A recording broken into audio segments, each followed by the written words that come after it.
তাইলে আমরা আল্লাহ রাসূলের চিন্তা করতে যাই, নিজেকে শুদ্ধ করতে যাই, একসাথে বসলে, একসাথে নাচলে, একসাথে গাইলে, একসাথে শুইলেই কি সমস্যা? তো তারা যেটা করতেছে এটা কি জায়েজ নাকি? একসাথে নাচার ভিডিও আমরা আসলে মক্কা মদিনাকে অনুকরণ করি, তো ওই জায়গা থেকে আমরা নাচি। আর নাচার বিষয়টা গেলে যেমন আপনার বাবা মা যদি না নাচতো তাহলে আপনি পৃথিবীতে আসতেন না। আপনার বাবা মা একত্র হয়ে নাচছে বিধায় আপনি পৃথিবীতে আসছেন।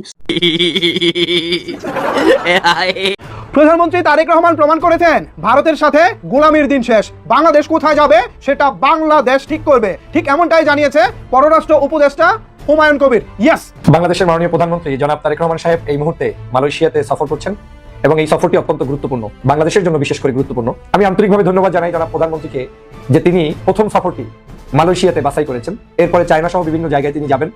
আলহামদুলিল্লাহ, কোনো ষড়যন্ত্রের কাজে আসলো না, কোনো হাঙ্কি পাঙ্কি কাজে আসলো না, তারেক রহমানকে দমায় রাখতে পারলো না। সকল ষড়যন্ত্রকে উপেক্ষা করে আমাদের প্রধানমন্ত্রী তারেক রহমান মালয়েশিয়ার উদ্দেশ্যে রওনা দিয়েছেন। তারেক রহমান মালয়েশিয়া সফরকে কেন্দ্র করে বাংলাদেশের ইতিহাসে বিরল একটা ঘটনা ঘটাইলেন। চায়না থেকে জেট এনসিই যুদ্ধ বিমান কিনতে যাচ্ছে Bangladesh. It's great news, good news, এবং ইনশাআল্লাহ মনে করেন যে বাংলাদেশ অবশেষে ভারতের সাথে চোখে চোখ রেখে কথা বলার মতো একটা পর্যায়ে পৌঁছাতে শুরু করেছে। দর্শক, চীন থেকে 20টি ফাইটার বিমান কেনা হচ্ছে, এই খবর নিশ্চয়ই আপনারা জানেন, কিন্তু সেই বিমানগুলোর কি ভয়ঙ্কর ফিচার আছে তা জানলে চমকে যাবেন আপনিও। আর এই সব ফিচার শত্রুর জন্য ঠিক কতটা ভয়ঙ্কর তা বুঝেই এবার ভারতের মাথায় হাত।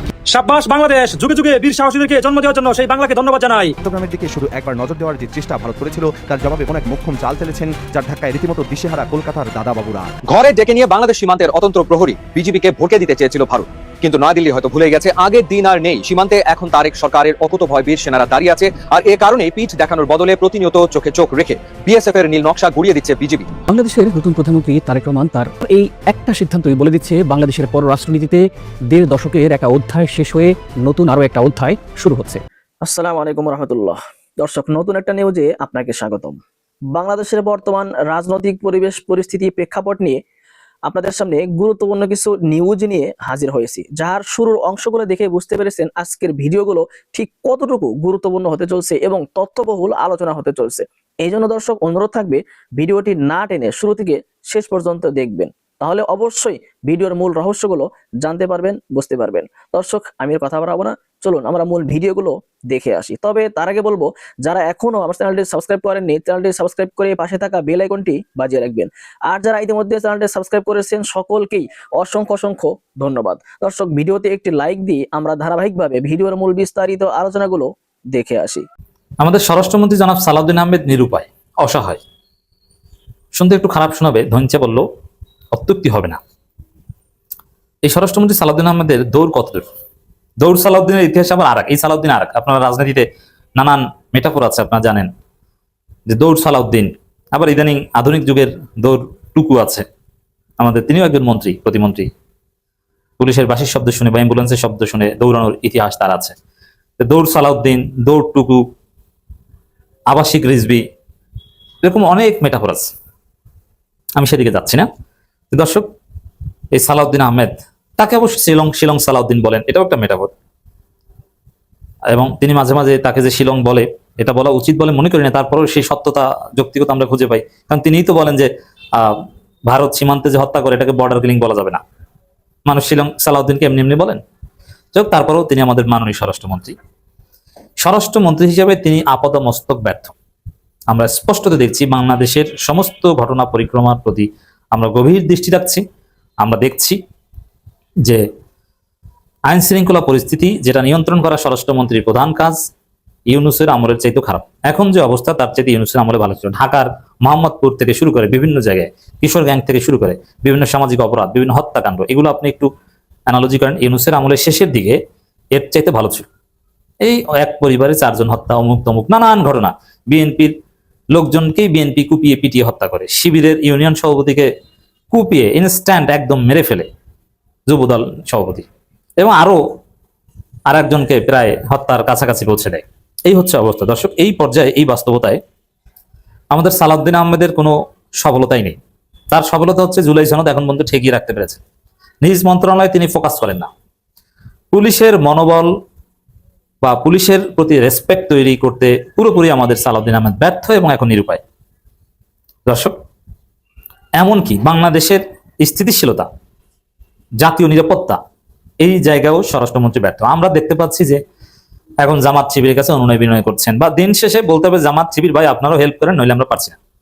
এটা আওয়ামী লীগ দেশব্যাপী যে অস্থিরতা তৈরি করতে যাচ্ছে বা যা করতে পারে সম্ভাবনা আছে, তাতে জামাত শিবিরের সহায়তা ছাড়া বিএনপি কার্যত অচল। পরিস্থিতি সেদিকেই যাচ্ছে। দর্শক, কি ঘটেছে সে আলোচনার আগে একটা তত্ত্ব বুঝতে হবে, রাষ্ট্র কি। এটা আমাদের আসলে দুর্বলতা। আমাদের যারা রাজনীতি করেন, বড় বড় রাজনীতিবিদ, এমপি, মন্ত্রী, রাষ্ট্র কি এটা জিজ্ঞেস করলে তারা বলতে পারেন না। হাউ স্টেট ফাংশন, রাষ্ট্র কিভাবে ফাংশন করে এবং রাষ্ট্রের বেসিক কার্যাবলী কি, এগুলো তারা স্পষ্ট করতে পারে না। যদি আমি ক্রিটিক্যাল কোশ্চেন করি তবে তার উত্তর দিতে পারবে না, পারে না। এটা আমাদের একটা কালেকটিভ দুর্বলতা, মৌলিক পড়াশোনা অত্যন্ত দুর্বল। এখানে একটা কথা বলি, আপনারা যেহেতু অনেক রাজনীতিবিদ, এমপি, মন্ত্রী অনেকে শুনবেন আমাদের বক্তব্য, যদিও আমি আগে থেকেই বলি যে আমার দর্শক হচ্ছে একদম গ্রামগঞ্জের সাধারণ মানুষ, মধ্যবিত্ত, নিম্ন মধ্যবিত্ত শ্রেণীর মানুষ, বিশ্ববিদ্যালয়ের শিক্ষক কিংবা শিক্ষার্থী, সিনিয়র সাংবাদিক কিংবা বিশিষ্ট ব্যক্তি, এমপি, মন্ত্রী, কোনো দলের সিনিয়র নেতা, এদের উদ্দেশ্যে বা তাদের উপযোগী করে আমি কোনো আলোচনা করি না। অনেকে শুনেন, বাট দেখা হলে আমি সবসময় নিষেধ করি। যেমন ডাকসু, ভিপি, জিএস বা এদের সাথে দেখা হলে মানে ভাই আপনার আলোচনা তো শুনি, ভালো লাগে মতো। আমি তো খুব আমি রাগ হই, তোমাকে আমি বলছি শুনতে, তুমি কখনো শুনবা না। আমি সরাসরি বলে দিয়েছি যে কখনো শুনবা না। আমার আলোচনা তোমার মতো মেধাবীর জন্য না। আমি করতে পারি কোন সেমিনারে বা বিশ্ববিদ্যালয় ক্লাসরুমে, বা আমি যদি সেভাবে রিচ আলোচনা করতে পারি যেটা একদম বাংলাদেশের টপ মেধাবীদের জন্য অনেক উপাদান সমৃদ্ধ হবে, বাট আমি সেটা করি না। আমার দর্শক ভিন্ন, কিন্তু তারপর অনেকে শুনেন যেভাবেই হোক না কেন। নিজে না শুনে যদি জরুরি প্রয়োজনে পিএস এর মাধ্যমে তথ্য জেনে নেবেন। আমি শুনতে নিরুৎসাহিত করি, কারণ আপনার জন্য বা আপনার উপযোগী করে আমি আলোচনা করি না, সেটা আমার কাজ না। কারণ আপনার উপযোগী করে আলোচনা করার জন্য বা আপনার এগুলো নিয়ে লোক আছে, ভালো ভালো লেখক, ভালো ভালো আলোচক আছে যারা এইসব লিমিটেড কাজ করে। কিন্তু আমি যাদের নিয়ে কাজ করি তাদের জন্য এই যে অনেক কাজ, প্রত্যেকদিন অনেক কন্টেন্ট বানানো, এটি তাদের জন্য দরকার, যে শ্রেণীর মানুষকে আমি মোটিভেট করি। এবং এই জন্য দেখবেন যে আমাকে ভালোবাসে সাধারণ মানুষ, গ্রামগঞ্জে, বিশেষ করে একটু বয়স্ক পুরুষ, বয়স্ক নারী, বা এমনিতে দোকানদার, মাদ্রাসার শিক্ষক, স্কুল শিক্ষক, এই টাইপের লোকজন। কোনো বাংলাদেশে কখনো যদি আমি প্রকাশ্যে চলাফেরা করি, তাদের মধ্যে যাই, তাদের ভালোবাসা আমি সিক্ত হই। বিশেষ করে ইসলামপন্থী বিভিন্ন দলের যে সাধারণ কর্মী যারা অতি তত্ত্ব, অতি জ্ঞান তাদের নাই, তাদের কাছে আমি বড় কিছু সম্মান পাই এবং ভালো লাগে, তাদের সাথে মিশি। কিন্তু যারা নেতা বা বড়, আমি তাদের দাওয়াতে যাই না বা মেশার চেষ্টা করি না। মাঝে মাঝে তাদের সাথে যে ছবিগুলো দেখেন, এটা অনাকাঙ্ক্ষিত ভাবে হয়ে যায়, কিন্তু আমি তাদের সাথে মিশতে চাই না।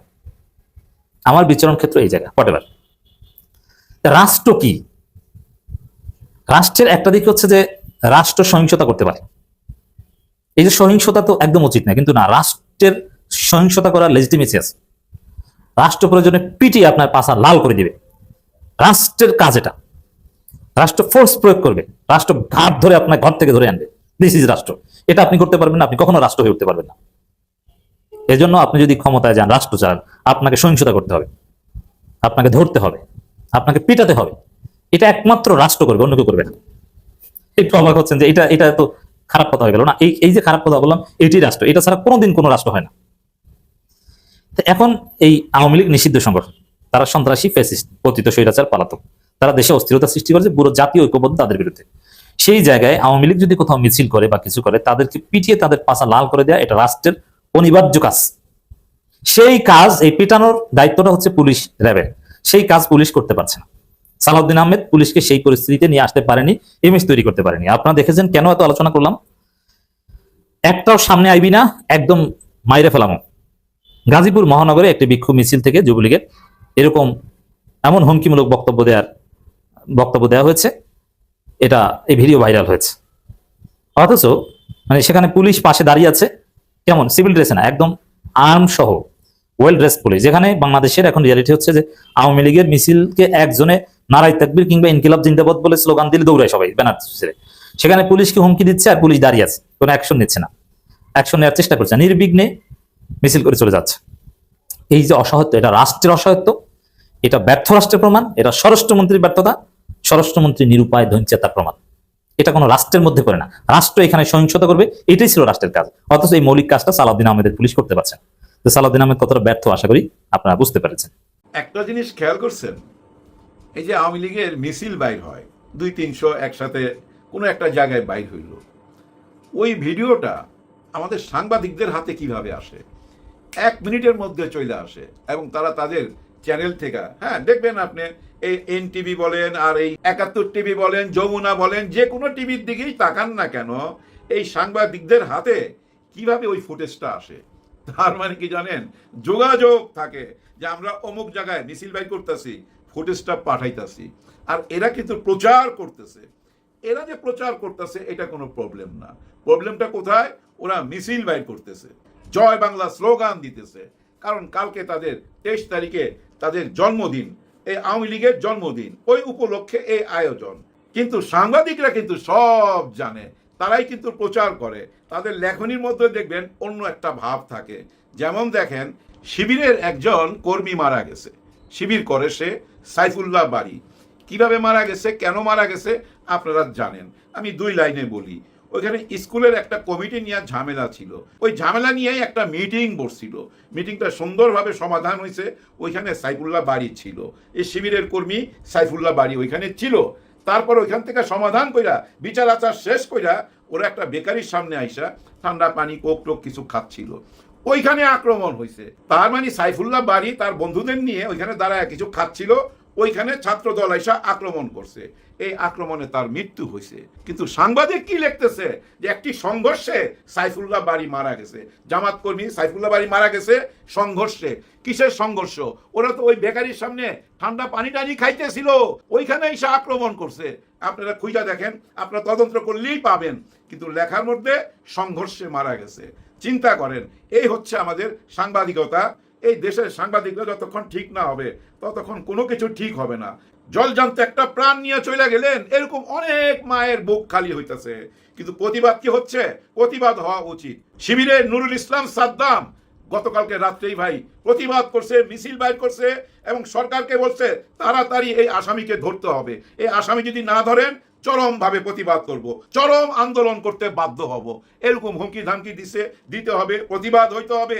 কত দিক সামলাবে সরকার? হ্যাঁ, তার দলের লোকেরাই তাদের জন্য কাল হয়ে দাঁড়াচ্ছে। একটু আগে দেখলাম অনলাইনে একজন আইসা বিষ খাইতেছে, কারণ তার কাছে চাঁদা চাইছে মোটা অঙ্কের টাকা, সেই চাঁদা দেয়নি দেখা তাকে 5 মাস জেল খাটাইছে এবং ওই জেলে যাওয়ার পর তার বউকে জোর কইরা নিয়ে ওই দোকান টোকান লেখা নিছে।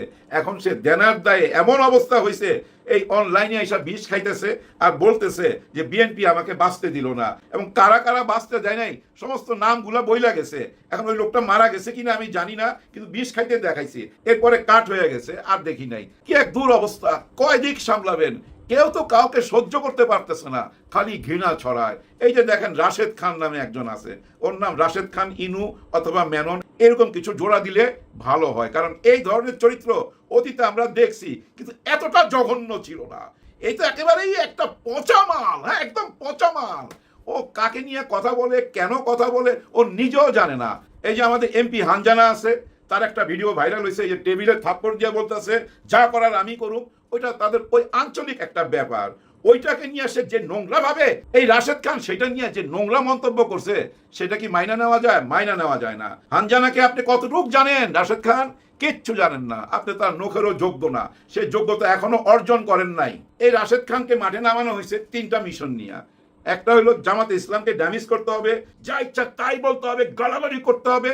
আরেকটা হলো ছাত্র শিবিরকে তাদের চরিত্র নিয়ে টানাটানি করতে হবে, চরিত্র হনন করতে হবে।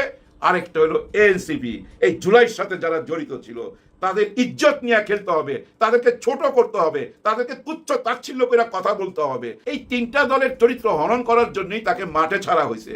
মাসে কত কইরা পায় এটা খোঁজ খবর নিলেই বুঝতে পারবেন। বড় অঙ্কের পেমেন্ট পাচ্ছে, কিন্তু টাকার বিনিময়ে এই কাজ করতেছে, বুঝাই যায়। তবে এমপি হানজানা তারে যে জবাবটা দিছে না, মারাত্মক জবাব দিছে। এই বাঙ্গু বলে কি জানেন? হানজানাকে চিড়িয়াখানায় রাখতে। হানজানা সাহেব বলছে চিড়িয়াখানায় আমি থাকুম বাঘের সাথে, আর তোরে রাখুম ওই যে ওই মহিষটার সাথে। কোন মহিষটা বুঝছেন তো? ওই মহিষটার সাথে তোরে বাইন্দা রাখুম। এই রাশেদ খানকে বলছে, একদম কারেক্ট কথা বলছে। আসলে ভাই ও যে নোংরামি ছড়াইতেছে না, এই নোংরামির কারণে একটা কিছু ঘটবে। অবশ্য সে এইটাই চায়। ও কি চায় জানে? রাস্তাঘাটে ধরে তারে মাইক ধর করুক, কেউ থাপ্পড় টাপ্পড় দেখ, তাইলে মামলা টামলা করতে পারবে। আরো আলোচনায় আসতে চায় ওই চৈতালির মতো। চৈতালি এত কথা বলে কেন আপনারা বুঝেন না? ও তো চায় রাস্তায় কেউ তারা থাপ্পড় টাপ্পড় দেখ, অথবা সরকার তাকে গ্রেফতার করে নিয়ে আসুক, ওইটাই চায়। আজকে সালাউদ্দিন সাহেবকে জিজ্ঞাসা করছিল এই চৈতালি নিয়ে, এই চৈতালি তো দেশদ্রোহী কথাবার্তা বলতেছে, কেন তাকে গ্রেফতার করা হচ্ছে না? আমাদের স্বরাষ্ট্রমন্ত্রী ছোট্ট করে উত্তর দিছে যে এগুলো কোনো ব্যাপার না, অনেকে অনেক কথা বলবে, সব কথা তার কানে নেওয়া যাবে না। ঠিকই আছে ভাই, কারণ কি জানেন, ওই মেয়েটা তো চাচ্ছে তাকে হ্যান্ডকাপ করা, ধৈর্য নিয়ে আসুক, তাইলে তো চারিদিকে আলোচনা আরো ঝড় উঠবে, আর পার্শ্ববর্তী দেশ থেকে বলবে আমাদের হিন্দু ভাইদের উপরে, হিন্দু বোনদের উপরে অত্যাচার হইতেছে, এই যে গ্রেফতার করে ধৈর্য নিয়ে গেছে, মিটিং মিছিল আরো অস্থিরতা, যার জন্য কানে নেওয়া যাবে না। একদম ঠিকই কথা বলছে, কিন্তু আরেকটা কথা বলছে যেটা উনার কাছে আশা করি নাই। উনি বলাতে না একটু চিন্তায় পড়ে গেছি। হ্যাঁ, আমরা উনাকে বলি শিলং সালাউদ্দিন ভারতের সাথে হাত মিলাইয়া এই দেশের ক্ষতি করতেছে, এবং আওয়ামী লীগের সাথে তাদের একটা মহব্বত আছে, গোপন একটা কিছু হয়ে গেছে, আওয়ামী লীগের সাথে হাত কইরাই এখন দেশ চালাইতেছে, এবং আওয়ামী লীগের সবাইকে ধীরে ধীরে ছাইরা দিতেছে। আওয়ামী লীগকে পুনর্বাসন করা হচ্ছে, আর এর হোতা হচ্ছে সালাউদ্দিন সাহেব। এইটাই তো আমরা বলা বলি করি সবাই, তাই না? কিন্তু উনি কি কথাটা বলছে, মাফিয়া। হ্যাঁ, আওয়ামী লীগকে মাফিয়া বলছে, মাফিয়া গ্যাংস্টার। এই গ্যাংস্টারের নেত্রীকে শেখ হাসিনা, এইটাই তো বুঝাইছে। এটা একটা মাফিয়া দল, একে কোনোভাবেই ক্ষমা করা যায় না। আগামীকাল তাদের বর্ষপূর্তি, হ্যাঁ জন্মদিন, শুভ জন্মদিনে কি বিশাল আয়োজন, চারিদিকেই আর্মি নাইমা পড়ছে, 6টা জেলার মধ্যে আর্মি পুলিশ রেড অ্যালার্ট তো ভাই, একেবারেই যুদ্ধ একটা ভাব, চারিদিকেই পাহারায় বসে গেছে, কাউকে নামতে দিবে না মাঠে। এবং তাদের কাছে ভাই গোয়েন্দা রিপোর্ট আছে, ওই যে ককটেল ফুটাইছে না, এরকম ককটেল বোম টোম ফুটাবে, আগুন টাগুন জ্বালাবে, বাসের মধ্যে আগুন দিতে পারে, যার জন্য সবাই সাবধান হয়ে গেছে। এবং 30 তারিখ পর্যন্ত এই আর্মি ভাইরা এই পাহারায় থাকবে। এখন আমার একটা প্রশ্ন, কতদিন পাহারা দিয়া রাখবেন, কতদিন ঠেকাইয়া রাখবেন? দেশের উন্নতি করবেন না এদেরই ঠেকাইতে থাকবেন? এদের নিয়ে একটা চিন্তা ভাবনা তো করতে হবে। এই সংসদে বৈশা, এই দলটা তো নিষিদ্ধ দল না, এদের কার্যক্রম নিষিদ্ধ। এদের কার্যক্রম কেন নিষিদ্ধ করা হয়েছে ওইটা তো সামনে আনতেছেন না। কোনো বিচার আচার তো আমরা সামনে দেখতেছি না। মানুষ তো জুলাইকে ভুলা যাইতেছে, কোনো বিচার হইতাছে কি হইতাছে না কেউ টের পাচ্ছি না। ওই আন্তর্জাতিক বিচার ট্রাইব্যুনাল, ওই দুইটা বিচারই কি শেখ হাসিনা আর ওই স্বরাষ্ট্রমন্ত্রী কসাই কামাল, এই দুজনই, আর বাকিরা কই? হ্যাঁ, বিচার চলতেছে কিন্তু আর তো রায় হয় না। এই সরকার আসতে 4 মাস হয়ে গেছে, কোনো রায় শুনছেন? কোনো রায় টাই তো হয় না। জুলাইকে ভুলাই দেওয়ার জন্য যা যা করার তাই তো করতেছেন। যেমন এই যে জুলাইয়ের জাদুঘরটা বন্ধ করে রাখছেন, সব কাজ শেষ তো, শত কোটি টাকা খরচ করে এটা বানানো হয়েছে। এটার ভিতরে কি আছে, ওইটার ভিতরে যতক্ষণ আমরা না ঢুকুম ততক্ষণ তো বুঝুন না। ওইটার ভিতরে এমন ভাবে বানানো হয়েছে ভাই, আপনি এই গেট দিয়ে ঢুইকা যখন ওই গেট দিয়ে বাইরেবেন না, আপনার চোখের সামনে আপনার মগজের ভিতরে ঢুকাই দিবে জুলাইতে কি হয়েছিল। টোটাল দৃশ্য এখানে আছে, দেওয়ালে আছে, এবং চলচ্চিত্রের পর্দায় আছে, আবার টেলিফোনও রাখা আছে। শেখ হাসিনা তার আর্মিদের সঙ্গে যেসব কথা বলছে, খুন খারাপির যেসব অর্ডার সে করছে, সব কিছু আপনারা শুনতে পারবেন ওই টেলিফোনটা হাতে নিলেই। এইসব আয়োজন তো করছে যে এটার ভিতরে একবার ঢুকবে আর বাইর হইবে, সে কোনোদিনই ভাই জুলাইকে ভুলতে পারবে না, 24কে ভুলতে পারবে না। সে জাদুঘর কেন বন্ধ করে রাখছেন? আজকে জুলাইকে অবহেলা করার জন্য, 24কে অবহেলা করার জন্যই কিন্তু আওয়ামী লীগ সাহস পাচ্ছে। এই যে মিছিল বাইর হইতেছে, কোন সাহসে? তারা তো দেখছে যে 24 বলতে কিছু নাই। তার মানে ওই 71-72 সালের সংবিধানই এখনো আছে, 24 তো মুছাই গেছে। এই দেশ চলতেছে 72-এর সংবিধানে। আর যারা ওই যে জয় বাংলা বলতেছে তাদের ধরতেছেন, তারা কেন জয় বাংলা বলবে না? তারা তো দেখতেছে তাদের প্রেসিডেন্ট, তাদের রাষ্ট্রপতি, হ্যাঁ আওয়ামী লীগের রাষ্ট্রপতিকে তারা দেখতেছে। তো এখনো এই দেশে রাষ্ট্রপতিকে আওয়ামী লীগের রাষ্ট্রপতি, আওয়ামী লীগের রাষ্ট্রপতি এখানে, আর দিল্লিতে তাদের প্রধানমন্ত্রী 2 হাতে টাকা ছাড়তেছে, আর ওই টাকার খেলাই তো দেখতেছেন। টাকায় কি না হয়, মানি ইজ বিগ পাওয়ার ভাই। হ্যাঁ, ওই যে গান টান আছে না, এগুলো হচ্ছে বেশি টাকার পাওয়ার। এই টাকা দিয়ে কি না হয়? আজকে যে মিছিল টিছিল বাইর হয়, ওই টাকার কারণেই বাইর হয়। ওই টাকা দিয়েই আপনাদেরকে অস্থির করে রাখবে। দেখেন আমাদের প্রধানমন্ত্রী কিন্তু এই মুহূর্তে চীনে আছে, মালয়েশিয়া ছিল, চীনে গেছে।